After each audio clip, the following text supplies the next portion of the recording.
جيت ريدي ويز مي قبل ما ننزل الشغل. حاجات ما تعملهاش عند دكتور السنان الجزء الثاني. اول حاجه واهم حاجه يا جماعه الخير، قبل ما تروح لدكتور السنان اغسل سنانك. تاني حاجه، وانا اكتشفت دي بالخبره في اسنان، ان عند ناس كتيره قوي الفوبيا دي، بالذات البنات، ان هم دايما لما بيروحوا للدكتور بيبقوا عندهم هاجس او خوف ان الدكتور ده اكيد في دماغه بيحكم عليا، ازاي انا معفنه كده، ازاي انا اسيب سناني. حبيبتي دكتور السنان عمره ما يجادج، ده جزء من القسم، ان انا لست في وضع ان انا احكم عليكي نهائيا، ولا حتى في مخي على فكره. تاني حاجه وهي الاهم، تاكدي ان دكتور السنان شاف الاسوأ من حالتك مليون مره مهما كانت حالتك، لان احنا بندرس الاسوأ عشان نعالج الاقل سوءا، احنا بناخدها من الاخر. فبلاش يا جماعه الفوبيا دي، ثقوا في نفسكم.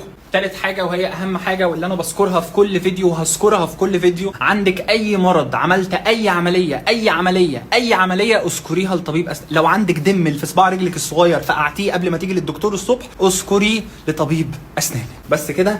ولا انا مش عايز انضر. وما تنسوش تعملوا فولو.